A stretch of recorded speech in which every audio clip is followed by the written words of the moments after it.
है कोई साक्ष्य समंदर पे सेतु बनने का? और अगर लंका में आग लग गई थी तो रावण और उसके सैनिक कैसे बच गए? युद्ध कैसे किया है? बात करते हैं।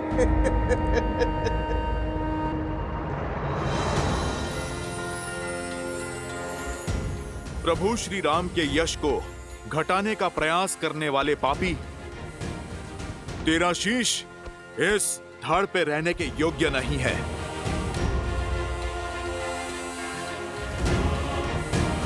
बजरंगबली हनुमान, जय जय महाबली हनुमान।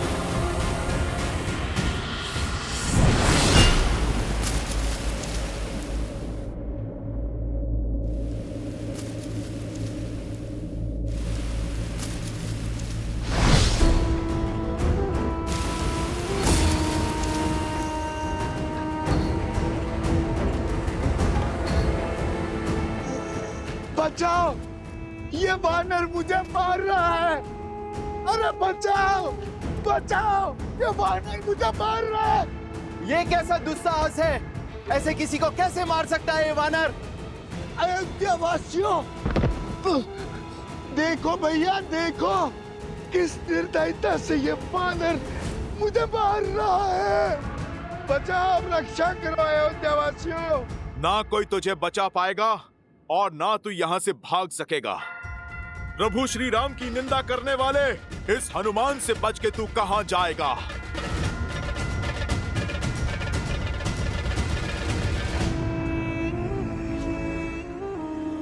मैं कहां भाग रहा हूं राम भक्त, मैं तो तुम्हें भगा रहा हूं, तुम्हारे साथ खेल खेल रहा हूं। तुम मुझे पराजित नहीं कर सकते।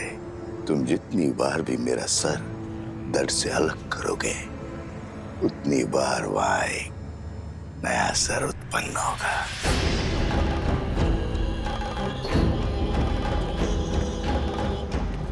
अरे देखो भैया, देखो कैसे एक वृद्ध को ये वानर मार रहा है। क्षमा करो वानर, क्षमा करो।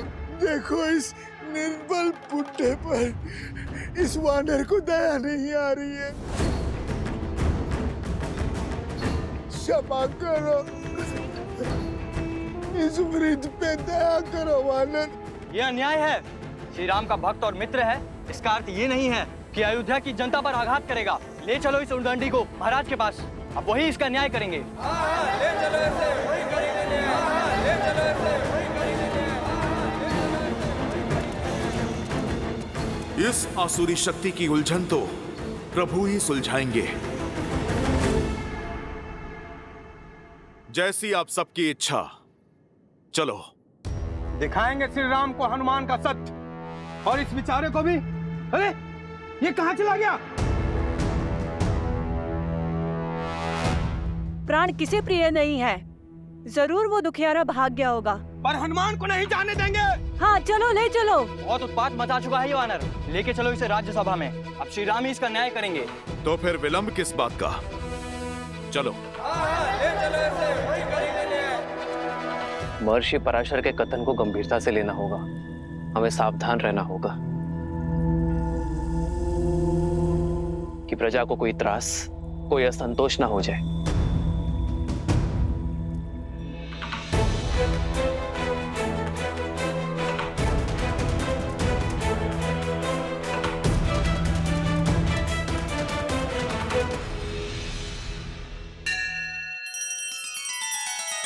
श्री रामचंद्र कृपालु भजु मन हरण भव भय दारुणम। नव कंज लोचन कंज मुख कर कंज पद कंजारुणम। सिया राम, सिया राम, सिया राम, सिया राम, सिया राम, सिया राम।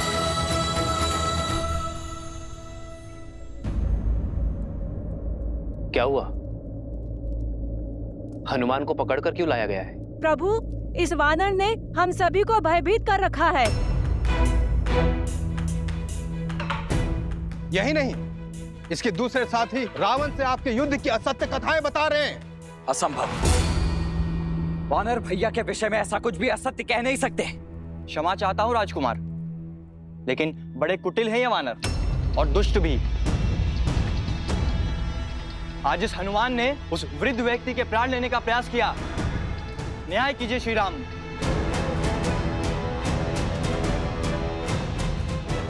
प्रभु, मैं मौन।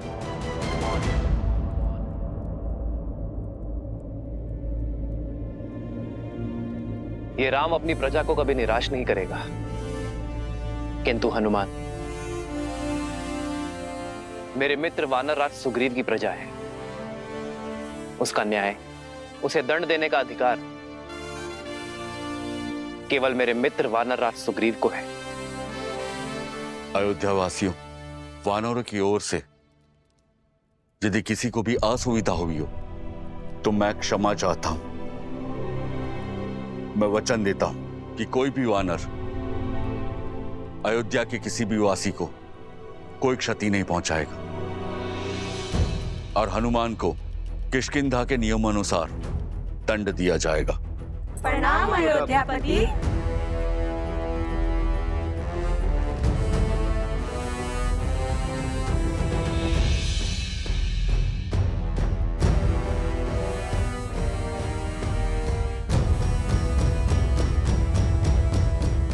हनुमान, कौन था वो राक्षस?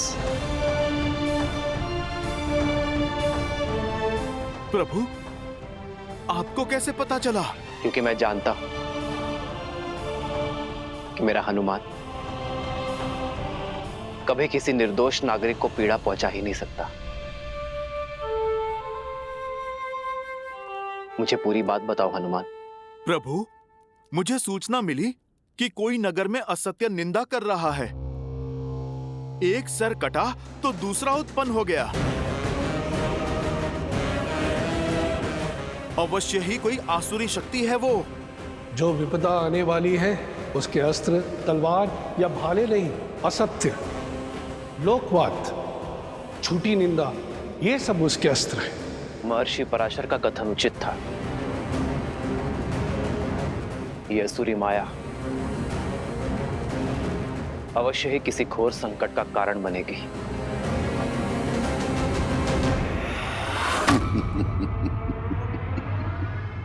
युद्ध तो अब आरंभ हुआ है राम भक्त हनुमान।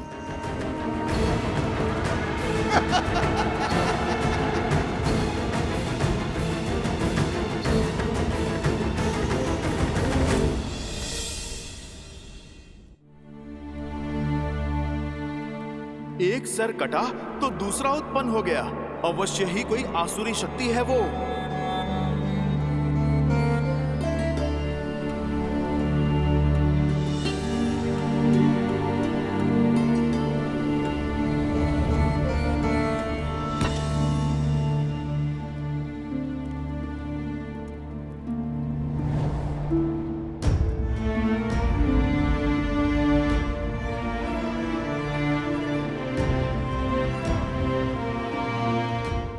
सब ठीक है ना आर्य? हर सुख दुख साथ निभाने का निर्णय लिया है ना हमने? चिंता नहीं चिंतन है सीते। राज्य अभिषेक की सौगात के साथ राज्य का दायित्व जो मिला,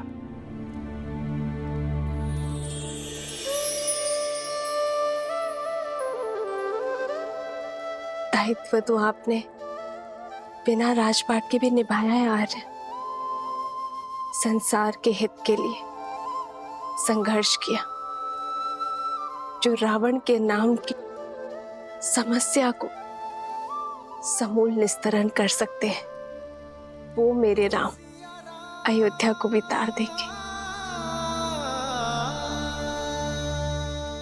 वैसे आर्य, भोजन करने से चिंतन करने की शक्ति मिलती है।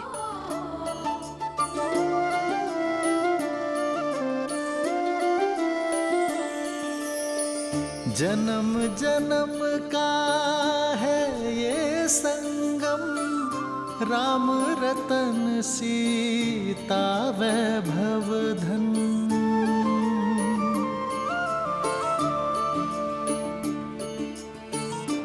महल में आकर वन को तो नहीं भूली ना? वन का भोजन स्मरण है? राम सिया राम सिया राम सिया राम, राम सिया राम सिया राम। वो स्मृतियां तो मैं आने वाले जन्मों में भी नहीं भूल सकती यार। मैं तो पुनः एक बार प्रकृति की ओट में वन के जीवन का आनंद लेना चाहती हूँ। इसमें समस्या है क्या है सीते? राम तो सीता की हर इच्छा पूरी करता है, और ये तो महारानी की इच्छा है। ये तो शीघ्र ही पूर्ण करूंगा।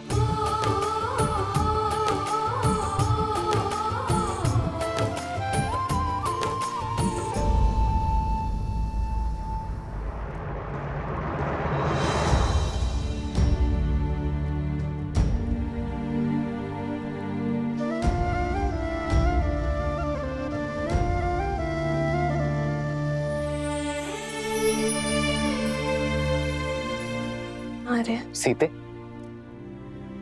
ये केसर भात तो बहुत ही स्वादिष्ट है। ये तुमने बनाया? कैसे? भात भिगोया, थोड़ा कोमल हुआ, फिर दूध में उसे धीमे आंच में पकाया। फिर जैसे ही थोड़ा पका तो उसमें गुड़, केसर और थोड़ी सुगंध डाली, और फिर उसमें शुद्ध घी मिलाकर उसे धीमे आंच में। ये धैर्य ही तो इस स्वाद का रहस्य है सीते। यदि शीघ्रता में पकाती तो ये भात कच्चा रह जाता, ना सुगंध आती ना स्वाद। जीवन भी यही है सीते, चाहे संबंध हो या समस्या।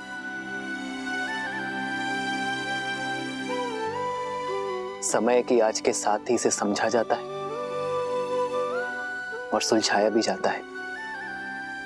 और यदि शीघ्रता दिखाई तो सुख और शांति नहीं, चिंता और दुख मिलेगी। स्पष्ट कहिए आर्य। मैं तुम्हें बातों में नहीं उलझा सकता सीते, और तुमसे असत्य भी नहीं कह सकता। इसलिए समय दो सीते, क्योंकि सत्य कहने का समय अभी आया नहीं। समस्या को जानने से पूर्व उसकी चर्चा करना उचित नहीं है।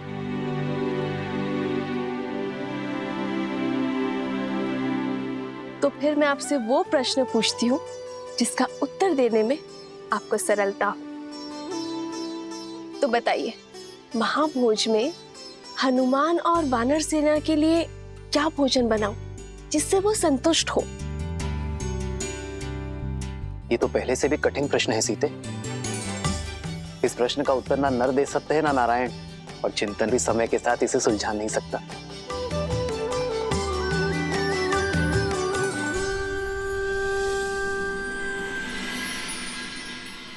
हमें प्रयास करना होगा कि किसी को धन का अभाव ना हो, और इसलिए दान नहीं, जीवन जीने के लिए रोजगार की व्यवस्था करनी होगी। दान व्यक्ति को अशक्त बनाता है, पर कार्य व्यक्ति को सक्षम बनाता है। सरयू पर बांध की व्यवस्था से अयोध्या वासियों को रोजगार भी मिलेगा और अकाल से मुक्ति भी। प्रजा और राज्य दोनों सुजलाम सुफलाम होंगे।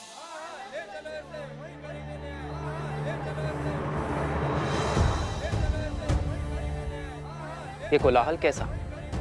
ऐसा प्रतीत होता है हमारी प्रजा है महाराज। मैं अभी सैनिकों को भेजकर शांत करवाता हूँ। राजा को शांत नहीं, संतुष्ट करना होता है सुमंत जी। प्रजा का सुख मुझ तक पहुंचे ना पहुंचे, उनका असंतोष अवश्य पहुंचना चाहिए। उन्हें भीतर बुलाइए। रक्षा करिए महाराज, रक्षा कीजिए, हमारी रक्षा कीजिए, रक्षा कीजिए, हमारी रक्षा कीजिए, रक्षा कीजिए महाराज, रक्षा कीजिए महाराज, रक्षा कीजिए महाराज। शांत हो जाइए। जो बात है निसंकोच कहिए, निर्भय होकर कहिए। हमारे प्राण संकट में है,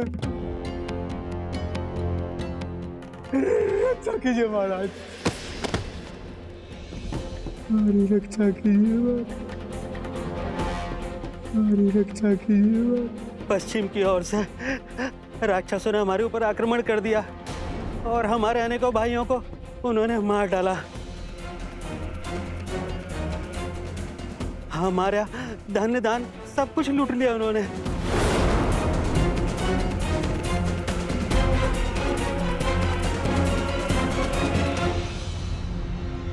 उठिए।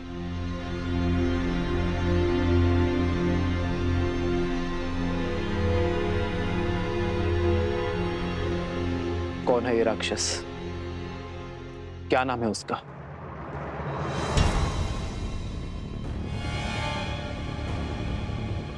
आप मौन क्यों हैं? भैया के प्रश्न का उत्तर दीजिए। उस दुष्ट राक्षस का नाम तो नहीं पता राजकुमार। मैं जानती हूँ उसका नाम।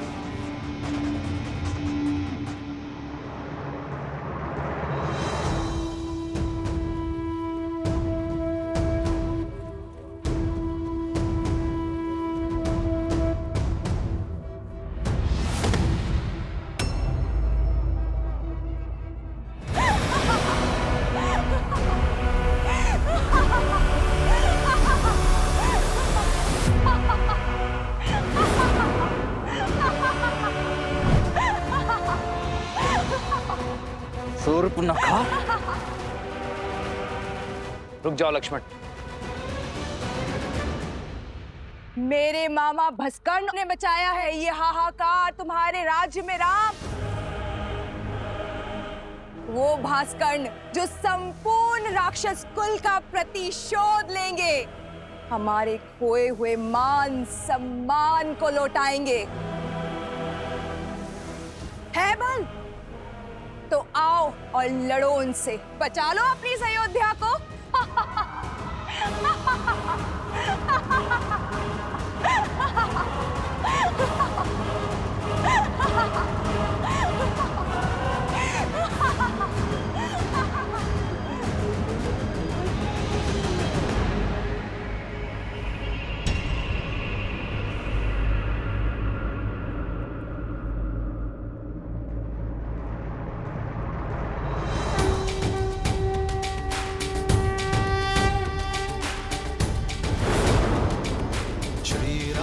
चंद्र कृपालु भजु मन हरण भव भय दारुणम। श्री राम राम राम श्री राम। अधिक प्रसन्न मत हो तुम। भूल गए कैसे एक ही बाण से तुम्हारे प्राण संकट में ला दिए थे मेरे भाई ने? भूल गए मेरे भाई अहिरावण ने तुम दोनों भाइयों को कैसे बंदी बनाया था पाताल में? भूल तो तुम गई हो शूर्पनखा। कैसे एक ही प्रहार से अपने कान और नाक दोनों खो बैठी थी तुम। अभी स्मरण करता हूं। नहीं लक्ष्मण, अधर्म चाहे जितनी शक्ति बटोर ले, वो धर्म की धरा पर पग नहीं रख सकता। ये शूर्पनखा नहीं, केवल उसकी माया है जिसका लक्ष्य है भय फैलाना। शूर्पनखा केवल संदेश देने आई है। उसे अपना कर्म करने दो, धर्म निभाने दो। अधिक समय शेष नहीं है तुम्हारे पास राम। जो करना है कर लो। हर क्षण के साथ तुम्हारी इस प्रजा को हम राक्षस बना देंगे।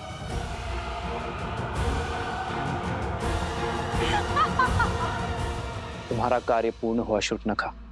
तुम्हारा संदेश मुझे मिल गया है। अब इस वृद्धा की देह को छोड़ दो। और हां, रामराज्य में ना भय की छाया होगी और ना ही अवगुणों की माया।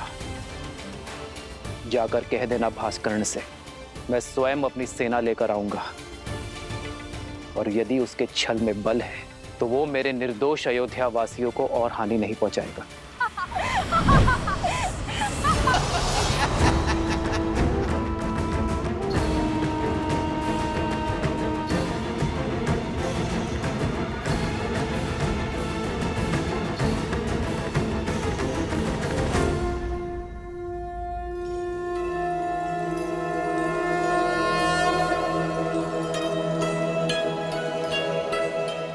माता, आपने स्मरण किया?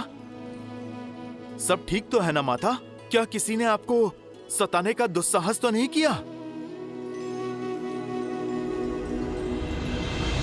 जिसका इतना सचेत पुत्र हो, ऐसा शूरवीर पति हो और इतने सामर्थ्यवान देवर हो, उसे कष्ट